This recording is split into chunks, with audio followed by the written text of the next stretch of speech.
I'm 97 years old, and for more than 50 years, I've kept a secret that no one would believe, even if I tried to prove it. Between 1973 and 1998, up in the Cascade Mountains, I met the same Bigfoot at my cabin again and again. He was around long enough to show me things about people that I wish I didn't know. This is the truth I've been hiding my entire life, and I can't keep it inside anymore. My name is Earl Whitaker. In 1973, I was 45 years old, and my wife had just died. Martha passed away that spring from breast cancer, and I couldn't stand being in our house in Bellingham anymore. Everything made me think of her. The kitchen where she'd make bread on Sunday mornings. The porch where we'd drink coffee and watch the sunrise. Even the wallpaper she had chosen in 1968. So I did what any heartbroken man does. I ran away. I had some money from Martha's family and some savings from my years working at the lumber mill. I bought a piece of land about 40 miles east of Concrete, Washington. It was 60 acres of thick forest with a creek running through it. The previous owner had built a small cabin back in the 1950s. Nothing fancy. One bedroom, a main room with a wood stove, an outhouse, and a hand pump for water. No electricity, no phone line. It was exactly what I needed. I moved in during July of 1973, driving up in my 1968 Ford F-100 with everything I owned packed in the back. My supplies were simple: canned food, a kerosene lamp, some tools, my hunting rifle, and a small radio so I could listen to the news and baseball games. The cabin sat in a small clearing surrounded by tall Douglas fir and western hemlock trees that stretched up like the columns in a huge church. The nearest neighbor was 8 miles away. For the first 2 months, I saw nothing strange. I spent my days chopping wood, fixing the cabin's roof, and trying to figure out how to live with the silence. Martha and I had been married for 23 years. The quiet felt like a heavy weight.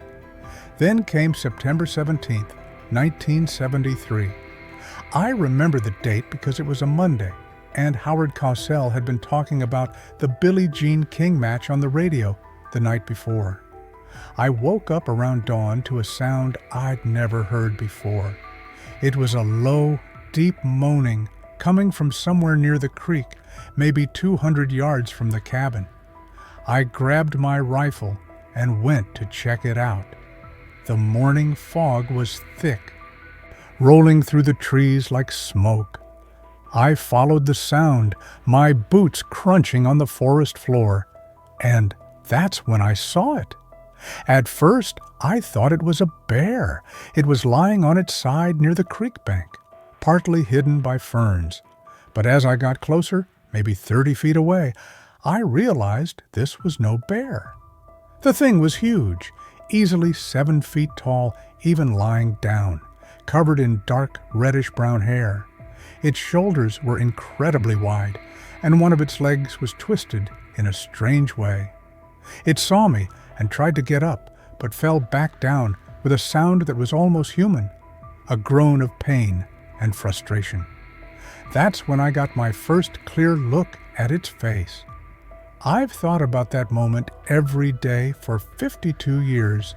The face wasn't quite ape and wasn't quite human.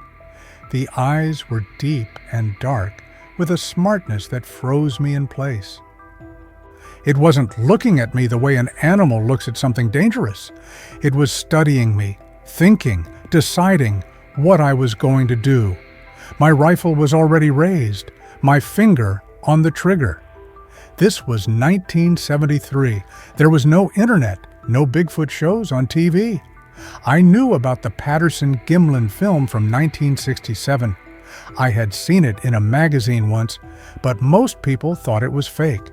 Standing there, looking at this creature bleeding onto the moss, I knew Roger Patterson had been telling the truth.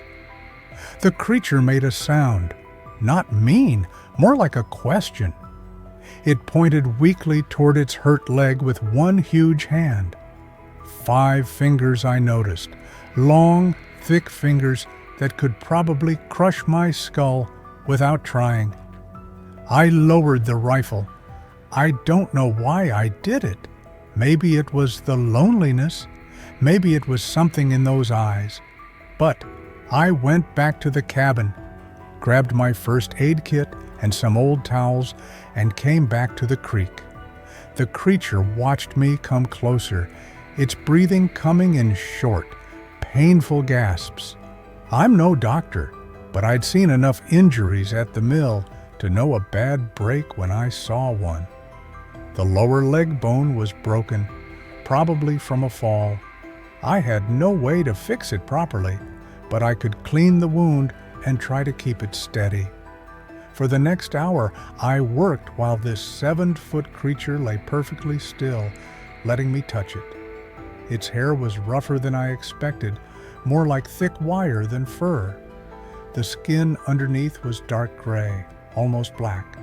When I poured hydrogen peroxide on the wound, it growled low in its throat, but didn't pull away. I used 2 straight branches and some rope to make a simple splint, wrapping it as tight as I dared. The creature watched my hands the entire time, those dark eyes following every movement. When I finished, I backed away slowly. The creature sat up, a movement that took a lot of effort, and looked down at its leg, then back at me. It made a sound I can only describe as a thank you. Not quite a grunt, not quite a word. Then it stood, balancing on one leg, and limped into the forest, using trees for support. I didn't expect to see it again, but 3 days later, I found a freshly killed rabbit on my porch. No note, no explanation, just a rabbit, cleanly killed, still warm. I looked out into the trees and saw nothing, but I knew it was watching. That was how it started. Over the next 2 years, the pattern continued. I'd leave food scraps at the edge of the clearing, apple cores, bread crusts, leftover beans. They'd be gone by morning. Sometimes I'd find things in return. Fish from the creek, wild mushrooms. Once, a whole deer haunch that kept me fed for 2 weeks. I never saw the creature clearly during those first years. Just glimpses, a shape moving between trees at dusk, a huge shadow against the moonlight, the sound of something big moving through the bushes. But I knew it was there, watching, learning about me the same way I was trying to understand it. In the spring of 1975, I was splitting wood behind the cabin when I felt that familiar feeling, the weight of being watched. I turned slowly, and there it was, standing at the edge of the clearing, maybe 60 feet away, in full daylight. It was taller than I'd realized during our first meeting. I'd guess 7.5 feet, maybe more. The hurt leg had healed, though it still favored the other one a little. Its face was weathered, with silver gray hair mixed into the reddish-brown around its face and chest. We stared at each other for what felt like an hour, but was probably only 2 or 3 minutes. Then I did something crazy. I raised my hand in a wave. The creature tilted its head, thinking about this. Then slowly, carefully, it raised its own huge hand and copied the movement. That's when I knew this was going to be something bigger than I'd ever imagined. By 1976, the creature and I had created what I can only call a routine. Not quite a friendship. That word means too much closeness, but a careful understanding between us. It would appear every few weeks, always at dusk or dawn, always keeping a respectful distance. I started calling it August in my mind because that's when our arrangement truly began to become solid. That summer, I bought a Polaroid one-step camera at a hardware store in Concrete. The clerk, a kid maybe 20 years old with feathered hair like Sean Cassidy, rang it up while humming along to Afternoon Delight on the store radio.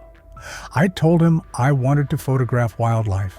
He said I should try the new Kodak instead, better for nature shots. I stuck with the Polaroid. Something told me I'd need instant proof of what I was seeing, even if I never showed anyone. I never used it. Every time I thought about photographing August, something stopped me. Maybe it was respect. Maybe it was fear that having proof would ruin the strange, safe place we'd built. The Patterson film had brought Roger nothing but mockery and conspiracy theories. I didn't need that kind of attention. Instead, I started keeping a journal, a green canvas-covered notebook I bought at the same hardware store. I wrote down everything: dates, times, behaviors, things I noticed. I still have those journals, 12 of them now, stacked in a box under my bed. August's smartness became more clear with each meeting. In September of 1976, I was working on replacing some rotted boards on the cabin's front steps. I'd set my hammer down to measure a piece of wood, and when I turned back, the hammer was gone. I looked up to see August standing 30 feet away, holding the hammer, looking at it with the kind of focused curiosity a child shows when handed something new. I held out my hand, palm up. August studied me for a long moment, then walked forward, closer than it had ever come, and placed the hammer in my hand. Its palm was rough and hard, like someone who'd worked hard their whole life. The fingers were warm. We stood there, maybe 10 feet apart, and I got my first real look at its face in clear light. The eyes were more human than ape, deep brown with flecks of amber set under a thick brow. The nose was wide and flat. The lips were dark and could show feelings. There were scars on its face, old ones, the kind you get over many years of living in the wild. "Thank you," I said, even though I didn't think it understood English. August made a sound, a soft rumble from deep in its chest, and touched its own chest with one finger, then pointed at me. It took me a moment to understand. It was asking my name. "Earl," I said, touching my chest. "Earl." August's mouth moved, trying to form the shape, but no sound came out that sounded like speech. Instead, it made a different sound, 2 quick grunts, almost like, and touched its chest again. I understood. It was giving me permission to name it, or maybe telling me it already had a name I couldn't say. Either way, August stuck. The late 1970s were strange years for America. Nixon had quit in 1974.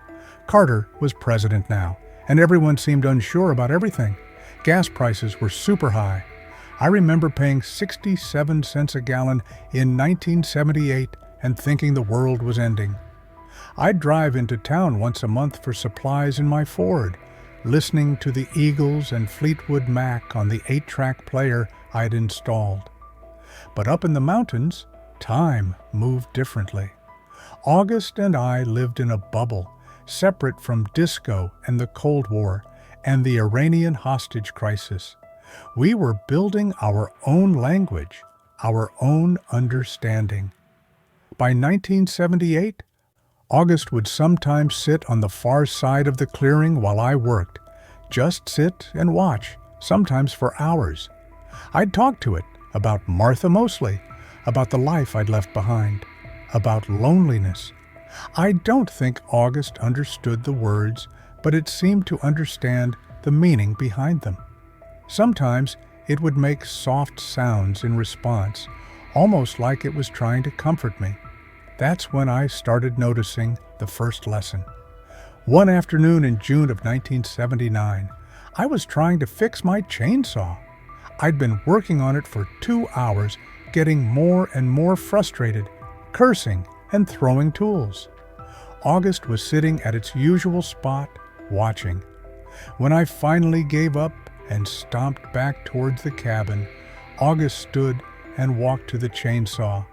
I watched as it picked up the tool I'd been using, a screwdriver, and looked at it. Then it looked at the chainsaw, tilted its head, and tried the same thing I'd been trying, removing the air filter cover. But August did it slowly, carefully, without force, and the screw turned. I walked back over. August handed me the screwdriver and stepped back. "Patience," I said out loud, understanding the lesson. "You're telling me I need patience." August made that rumbling sound again, the one I'd come to know as approval. Over the next year, I watched August show patience in many ways. The way it would sit perfectly still for hours, waiting for fish in the creek. The way it would carefully pull grubs from rotting logs, never rushing, never forcing. The way it would watch the forest, reading signs I couldn't see, understanding patterns in nature that I'd spent my whole life ignoring.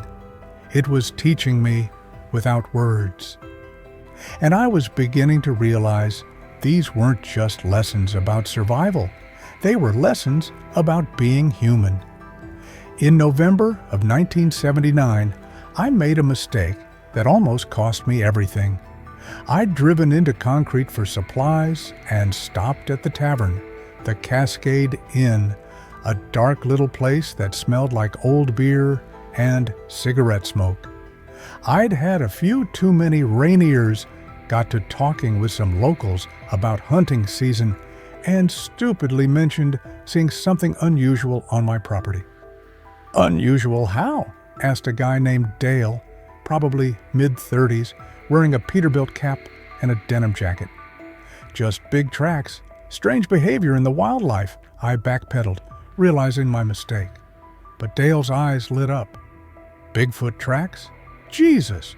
Earl, you serious?" Word spread fast in small towns.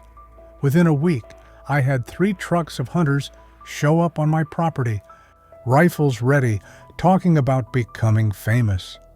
I ran them off, told them I'd been drunk and making up stories. They left, but the damage was done.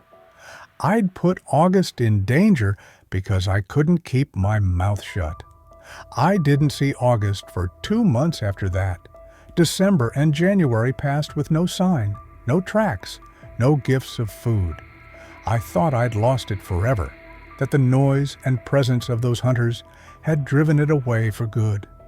Then, on a February morning in 1980, I woke to find August sitting on my porch. Not near the porch, on it, maybe 6 feet from my front door. I opened the door slowly, carefully.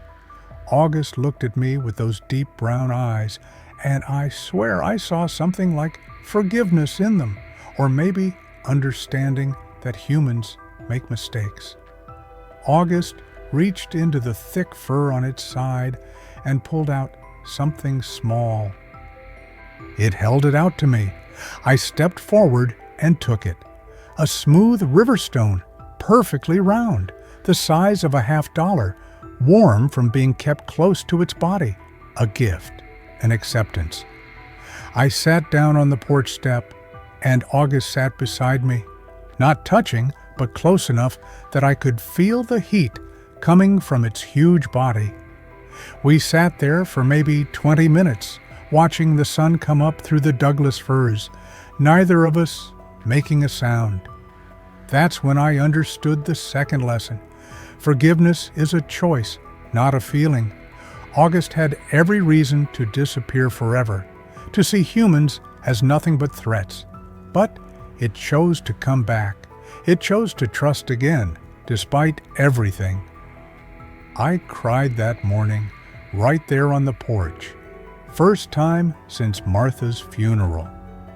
August didn't move, didn't react. It just sat with me while I worked through 50 years of stored-up sadness.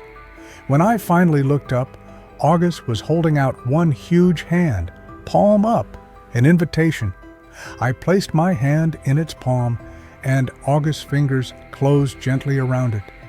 We sat like that, man and creature, both scarred, both lonely, both trying to understand what connection means, until the sun cleared the mountains.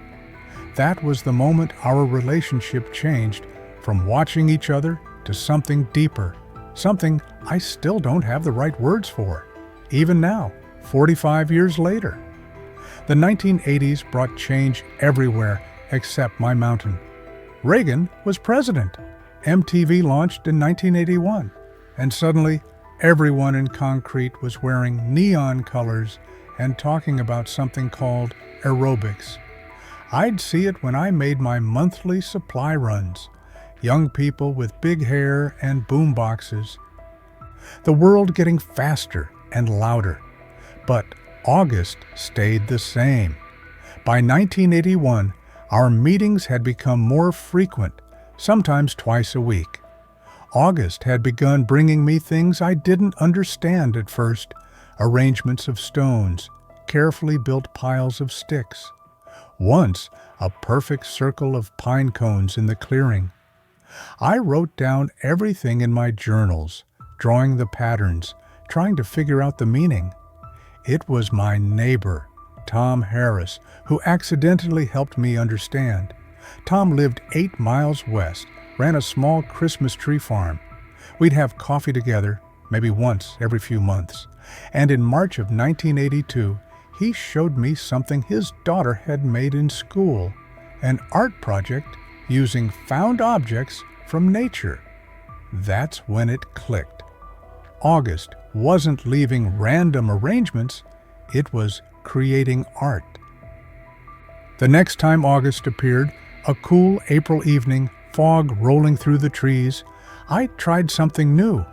I gathered stones from the creek and arranged them in a spiral pattern on a flat rock.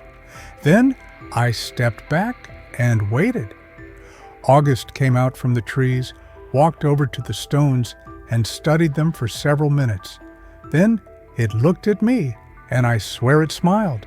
Not a human smile, but something in the eyes, a warmth that hadn't been there before. August sat down and began rearranging the stones into a different pattern, a circle with lines going out like a child's drawing of the sun. When it finished, it looked at me, waiting. I laughed. I see it. It's beautiful. August made that rumbling approval sound and added one more stone to the center. That became our new way of talking. Not words, but shared creation. I'd make something. August would change it or create a response. We were having conversations through art, through symbols neither of us fully understood, but both knew were meaningful. In July of 1982, something happened that taught me the third lesson, one that shook my understanding of human nature. I'd walked down to concrete for supplies and stopped at the new Safeway they'd built on Main Street. While loading groceries into my truck, I saw an argument between a father and his son in the parking lot. The kid was maybe 10, had knocked over a shopping cart, and the father was yelling at him, loud, angry, calling him stupid and clumsy. The boy was trying not to cry, apologizing over and over. I didn't step in. None of my business, I told myself. But it bothered me the whole drive home. 2 days later, August appeared at the clearing while I was splitting wood. It watched me work for a while, then came closer than usual, maybe 15 feet. It picked up a piece of wood I'd split poorly, jagged and uneven, and held it up to show me. Then August took another piece, one I'd split cleanly, and held them side by side. I thought it was pointing out my work, maybe showing me the difference in quality. But then August did something unexpected. It placed both pieces together carefully, gently, as if the poor cut and the good cut were equally valuable. It made a soft sound and touched its chest, then pointed to both pieces of wood. The message hit me like cold water. Both pieces were still wood. Both had value. One wasn't stupid or worthless because it wasn't perfect. "You're talking about that kid," I said out loud, even though August couldn't have known about the parking lot incident. "You're saying we're too hard on each other, too."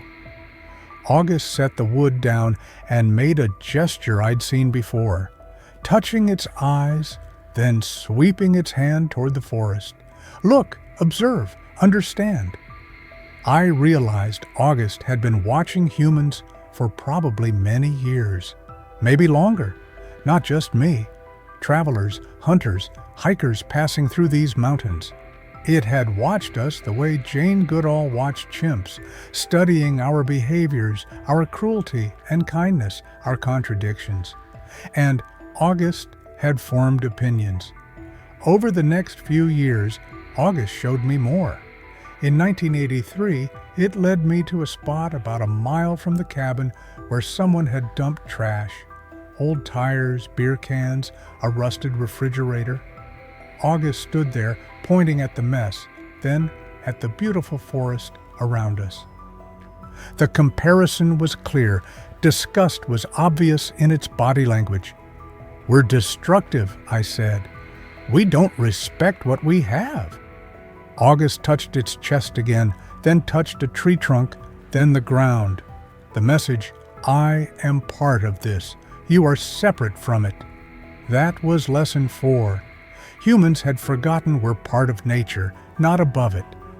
In August of 1985, I remember because "We Are the World" was playing everywhere on the radio, and I'd bought a battery-powered cassette player for the cabin. August showed me something that changed everything. It brought another creature to the clearing. I was inside making coffee when I heard an unusual sound. 2 different voices. One I recognized as August, another higher pitched. I grabbed my rifle out of habit and looked out the window. August stood at the clearing's edge with a smaller version of itself. Not a child. This one was adult-sized, maybe 6.5 feet tall, with darker, almost black fur.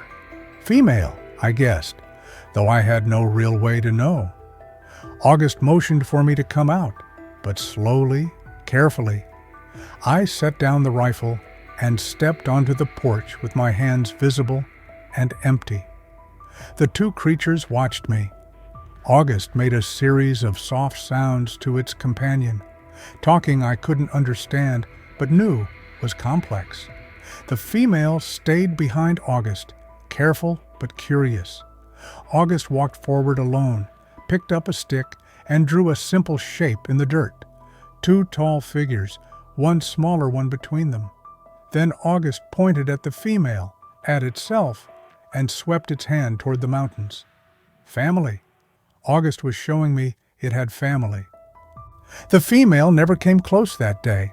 After maybe 10 minutes, she went back into the forest. But August stayed, and I understood what had just happened. August had brought its mate or sibling or friend, I never knew for certain, to see me, to prove to her that not all humans were dangerous. That was lesson 5.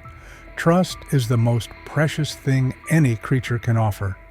And breaking it destroys more than just a relationship. It destroys the possibility of connection. I never saw the female again. I don't know if she died, left, or simply chose to stay hidden. But that meeting made me realize August's loneliness probably matched my own. We were both separated from our kind, both looking for something we couldn't find in our own species. By 1987, I was 59 years old. My hair had gone completely gray. My hands had developed arthritis. And I'd started wearing reading glasses from the drugstore to write in my journals. August looked older too, more silver in its fur, a slight stoop in its posture, movements a bit slower. One evening in late September, August and I sat on opposite sides of the clearing as the sun set. I was reading a week-old newspaper from Seattle, something about the stock market crash. Black Monday, they called it. Everyone losing money, panicking about the future. August made a questioning sound. I looked up to find it pointing at the newspaper, then at me, with what I can only describe as confusion. Money, I tried to explain. People are upset because they lost money. August tilted its head, clearly not understanding. I thought about how to explain it. We use these paper pieces to trade for things we need: food, shelter, tools. August stood up, walked to the edge of the forest, and came back with a freshly caught trout. It held up the fish, then pointed at the forest around us, trees, water, sky, and made a sweeping motion with its arms. The meaning was clear. Why do you need paper when everything you need is here? I couldn't answer that. I had no good answer. August set the fish down between us, a gift like always, and looked at me with something like pity. That's when I understood Lesson 6, maybe the most important one. Humans had created fancy systems of value that separated us from what actually keeps us alive. We'd convinced ourselves that abstract things like money and status were more important than food, water, shelter, connection. We'd made our lives incredibly complicated, and August couldn't understand why. Neither. Sitting there in the fading light with arthritis in my hands and a decade of isolation behind me, could I? The late 1980s rolled into the 1990s, and the world felt like it was speeding up beyond recognition. The Berlin Wall came down in 1989. I watched it on a small black and white TV I'd bought at a yard sale, powered by a car battery. The Soviet Union collapsed. The Gulf War happened. Everything was changing, shifting, the old world order dissolving. But my life stayed simple: the cabin, the forest, and August. In the spring of 1990, I turned 62. My body reminded me of it constantly. Bad knees from years of work, a constant cough from too many winters, breathing wood smoke, hearing that wasn't what it used to be. I'd started thinking about death in a way I hadn't since Martha died. August was aging too. I guessed it was somewhere in its 50s or 60s, though I had no real way to know. Its movements had become more careful, deliberate. The silver in its fur had spread across most of its chest and face. We were two old creatures meeting in the woods, both aware our time was limited. That awareness changed things between us. In June of 1990, August did something it had never done before. It entered the cabin. I'd left the door open on a warm afternoon, was inside organizing supplies I'd bought in town. I heard heavy footsteps on the porch and turned to see August's huge frame filling the doorway, having to duck to avoid hitting its head on the frame. We stared at each other. This was a boundary we'd never crossed. The cabin was my space. The forest was August's. But now August was standing in my kitchen, looking around with clear curiosity. It walked over to my small table where I'd been sorting through old photographs, pictures of Martha, my parents, our wedding day in 1950. August picked up the wedding photo carefully, holding it in its huge hands, studying Martha's face with intense focus. "That's Martha," I said quietly. "My wife. She died a long time ago." August looked from the photo to me, back to the photo. Then it did something that still brings tears to my eyes when I think about it. August touched Martha's face in the photograph with one finger, gentle, respectful, then touched my face the same way. The message was clear. It understood loss. It understood grief. It was telling me it knew what I'd been carrying all these years.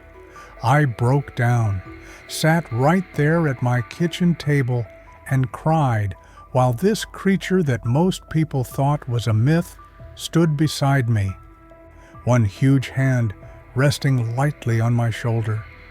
When I finally calmed down, August carefully placed the photograph back on the table and picked up another one, a picture of me and 3 other men at the lumber mill around 1968. August studied it, paying special attention to how close we were standing, arms around each other's shoulders, all of us laughing. Then August made a sound I'd never heard before, something between a sigh and a question, and pointed at the forest, then back at itself, alone. "You miss them too," I said. "Your family, your people." August's response was to gather all the photographs showing me with other people and line them up on the table. Then it pointed at each person, then at the empty cabin around us, and finally at itself in the forest. Lesson 7 hit me hard.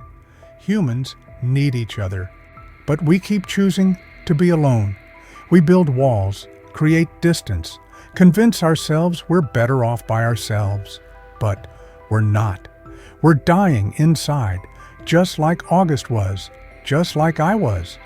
We were both living proof that being alone, even when we choose it, is a kind of slow death.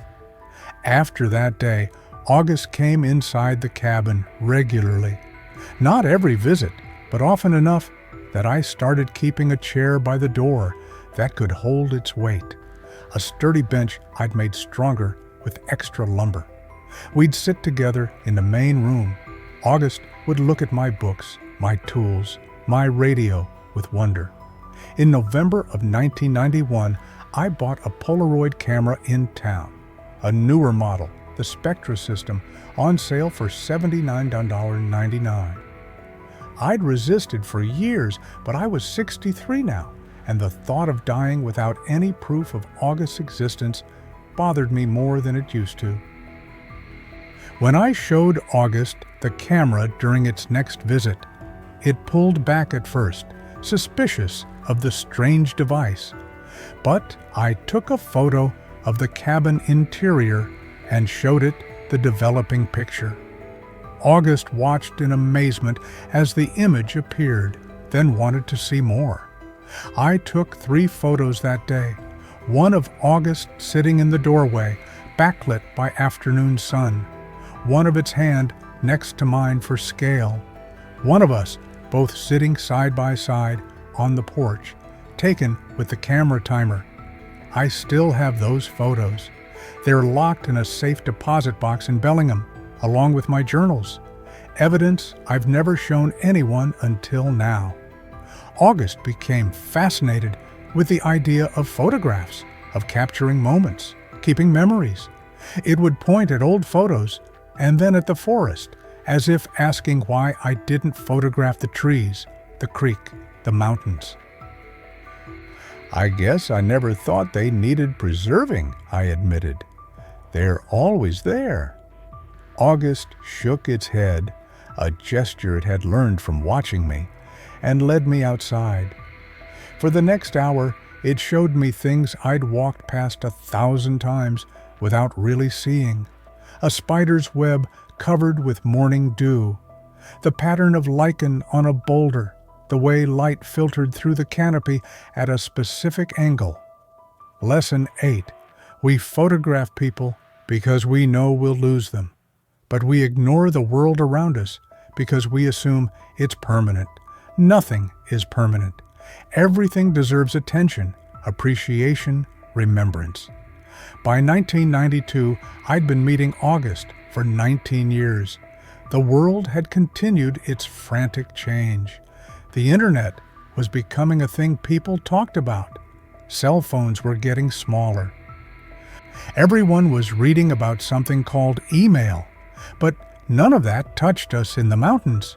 What did affect us was the increasing presence of hikers and tourists. The forest was becoming popular with weekend warriors from Seattle, people with brand new REI gear and expensive cameras looking for adventure. In July of 1992, a group of college kids camped about 2 miles from my cabin. I heard them before I saw them. Loud music from a boombox, laughter, the crack of beer cans opening. They stayed for 3 days, left behind a mess of trash, and carved their initials into several trees. August showed up the day after they left, more upset than I'd ever seen it. It led me to the campsite and stood there, pointing at the damage, making distressed sounds I'd never heard before. The carved trees seemed to upset it most, deep cuts in the bark that would take years to heal, if they healed at all. I tried to explain. They're young. They don't think about consequences. But August wasn't buying it. It picked up a beer can and crushed it in one hand, then threw it at the ground in what I can only describe as disgust. Then it did something calculated.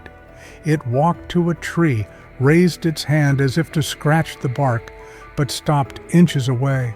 It looked at me, making sure I was watching, then gently touched the tree instead, almost like petting it. The message, the choice to harm or not harm, is conscious. Those kids knew what they were doing. They just didn't care. Lesson 9. Cruelty and thoughtlessness aren't signs of youth or ignorance. They're choices. And humans choose destruction far more often than we choose to protect. That was the beginning of a darker period in our relationship. August was seeing more human activity in the forest, and none of it was good. Trash, vandalism, illegal hunting, noise pollution. It was watching its world being invaded, and it couldn't understand why we were so determined to ruin everything we touched. I couldn't explain it, because I didn't understand it either. In 1994, something happened that nearly ended everything. A logging company bought land 5 miles south of my property and started clear-cutting. The sound of chainsaws echoed through the mountains for months. The creek ran muddy with runoff. Animals I'd seen regularly for years disappeared. August came to the cabin in March of that year, looking different. Not just upset, but something deeper. Defeated. It sat on the porch, and for the first time since I'd known it, August looked old. Not just aged, but worn down, broken. I sat beside it, and we listened to the distant sound of falling trees. "I'm sorry," I said, though the words felt worthless. "We're a destructive species. We can't seem to help ourselves." August turned to look at me with eyes that held something I'd never seen before. Judgment. For the first time in 21 years, August was looking at me not as an individual, but as a representative of humanity. And humanity was found wanting. August stood, walked to the edge of the clearing, and didn't look back. It just disappeared into the forest. I didn't see it again for 8 months. The silence of those 8 months was worse than the loneliness after Martha died. At least with Martha, I'd had memories, photographs, the certainty that what we'd shared was real. With August, I started questioning everything. Had I imagined the depth of our connection? Had I projected human emotions onto a creature that was simply putting up with me? I was 66 years old, living alone in the mountains, talking to something most people believed was a hoax. Maybe I'd lost my mind years ago and just hadn't noticed. Winter of 1994 into 1995 was brutal. Heavy snows, temperatures dropping below zero, the kind of cold that makes your teeth ache. I spent most of January and February inside, burning through my wood supply, listening to talk radio to remind myself that other humans still existed.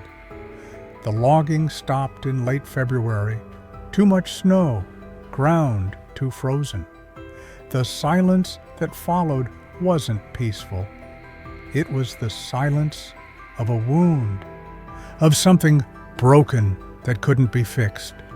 March brought a thaw, and with it, August. I was carrying water from the creek on a gray morning when I saw it standing at the far edge of the clearing. Thinner than I remembered, fur matted in places, moving with obvious stiffness. We stared at each other across 60 feet of muddy ground. I set down the water buckets and waited. August came closer slowly, stopping about 20 feet away. Close enough for me to see new scars on its face and arms. Close enough to see how much those 8 months had aged it. How much they'd aged both of us. "I didn't think you'd come back," I said. August made a low sound, not quite the rumble of approval I knew. Something sadder. It pointed at the forest around us, then at itself, then at me. Then it touched its chest over its heart and held up one finger. One, alone. "The same." "Yeah," I said, my voice breaking. "We're the same. Both of us watching our worlds disappear." August sat down heavily, and I sat too, ignoring the cold mud soaking through my jeans. We sat like that for maybe an hour, two old creatures who'd somehow found each other and didn't know how to let go. Finally, August stood and motioned for me to follow. It led me deeper into the forest than I'd ever gone, to a spot about 3 miles from the cabin where the clear cutting had stopped. The contrast was stark. On one side, ancient forest, cathedral quiet and alive. On the other, a wasteland of stumps and mud and shattered branches. August stood at the boundary between the two worlds and touched a huge Douglas fir that had been spared by maybe 50 feet. The tree was old, probably 300 years or more, its bark thick with moss and lichen. Then August walked across the boundary into the clear cut and touched a stump, same size as the living tree, probably the same age, cut down and hauled away to become lumber and plywood. August looked at me, and I understood lesson 10, maybe the most important one August had been trying to teach me all along. Humans measure value by what we can take, use, profit from. We don't see the worth of existence itself. That tree had survived 300 years of storms, fires, disease, only to be reduced to lumber because we needed cheap building materials. "We're afraid," I said out loud, trying to make sense of it. "Afraid of not having enough, of not being enough. So we take and take, thinking it'll fill whatever's empty inside us." August made a sound I'd never heard before, something between a growl and a cry, angry and painful. Then it did something that broke my heart. August sat down in the clear cut, surrounded by destruction, and put its head in its hands. It was grieving, not just for the trees, but for everything, for its lost family, for the shrinking forest, for the impossibility of stopping what was coming. I sat beside August in the mud and stumps, and we grieved together. Our meetings after that day took on a different quality. Less teaching, more companionship. We were two survivors clinging to something that couldn't last, both knowing it but unwilling to admit it. In the summer of 1996, I had a health scare, a small heart attack that landed me in the hospital in Bellingham for 4 days. When I got back to the cabin, August was waiting on the porch. It knew somehow. Maybe it had come by while I was gone, found the cabin empty, sensed something was wrong. August examined me carefully, touched my chest gently, where I assumed it could feel my heartbeat. Then it did something extraordinary. It lay down on the porch and positioned itself so I could lean against it, using its body as a backrest. We stayed like that for hours, August's warmth and steady breathing keeping me grounded. That's when I understood the final lesson. Lesson 11. The greatest thing any creature can offer another is simple presence, not solutions, not wisdom, not even hope. Just the willingness to stay, to be there, to witness each other's existence without trying to fix what can't be fixed. By 1997, I was 69, and August was clearly failing. Its movements were slow, labored. The silver in its fur had spread completely, and there was a wheeze in its breathing I didn't like. I was failing too. 2 more small heart episodes, arthritis so bad some mornings I could barely make a fist, hearing mostly gone in my left ear. We were running out of time, and we both knew it. August's visits became less frequent, every few weeks instead of weekly, then once a month. When it did come, we didn't do much. Sometimes we'd sit in silence. Sometimes I'd read out loud from books, even though August couldn't understand the words. Sometimes we'd walk slowly through the forest, 2 old friends saying goodbye to a world we'd shared. In September of 1997, August brought me something it had never offered before, a tuft of its own fur, carefully pulled and twisted into a small bundle. It placed it in my hand and closed my fingers around it, a keepsake, a memory, a way to prove, if only to myself, that this had all been real. "Thank you," I whispered, "for everything, for teaching me, for seeing me when I didn't want to be seen." August touched my face with one huge hand, gentle as a whisper, and made that rumbling sound one last time. The last time I saw August was March 15th, 1998. I remember the date because it was exactly 25 years after our first meeting. I woke that morning to find August sitting on the porch, backlit by dawn. It looked terrible, very thin, fur patchy, breathing shallow. It had come to say goodbye. I sat beside it, and we watched the sunrise together one final time. The forest was waking up around us, birds singing, a deer moving through the bushes, the creek rushing with snowmelt. All the life we'd witnessed together for a quarter century. August reached over and took my hand, held it in both of its huge palms.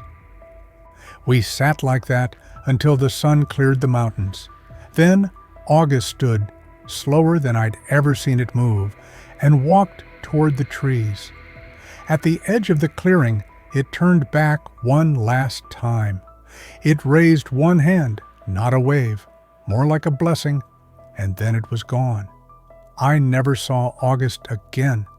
I searched for months afterward, found no body, no sign, no evidence beyond the memories and the tuft of fur I kept in a small wooden box. Maybe August had gone deep into the forest to die alone, the way many animals do. Maybe it had simply walked until it couldn't walk anymore. I'm 97 years old now. I left the cabin in 2003 when my health finally forced me into assisted living in Bellingham. The cabin's still there, falling apart, taken back by the forest. The property's in a land trust now. It'll never be developed or logged. People ask me why I'm telling this story now, why I waited so long. The truth is, I wasn't waiting. I was processing, trying to understand what August taught me over those 25 years. Here's what I learned, what I think August was trying to show me about humans. We've forgotten how to be present. We're always rushing, always consuming, always taking, never just being. We judge each other brutally, but we're all just trying to survive, all carrying wounds we don't show. We've separated ourselves from nature and called it progress, built complexity and called it civilization, created abstract things and called them more valuable than the real things they represent. We're capable of deep connection, but we choose to be alone. We're capable of preservation, but we choose destruction. We're capable of wisdom, but we choose convenience. And yet, and this is important, we're also capable of change, of choosing differently, of seeing the world through different eyes, if we're willing to sit still long enough, be quiet enough, humble enough to learn from something we don't understand. August didn't hate humans. If it had, it never would have come back after those hunters came, never would have spent 25 years teaching a stubborn old man how to see. August just wished we were better, kinder, more aware, more connected to what actually matters. I wish that too. The tuft of fur is still in my bedside table. Sometimes when the nursing home is quiet and I can't sleep, I take it out and remember. Remember sitting in the forest with something impossible.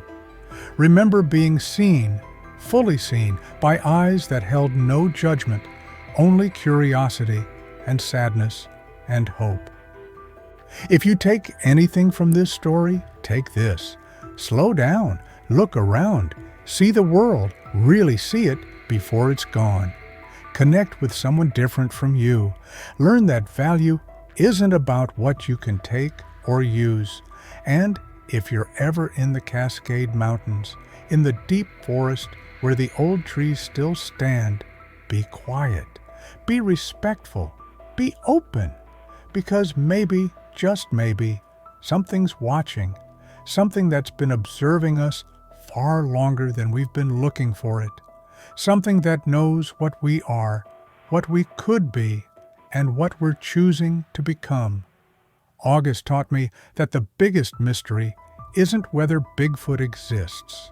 It's why we, despite all our intelligence and technology and supposed superiority, are so determined to destroy the only home we've ever known.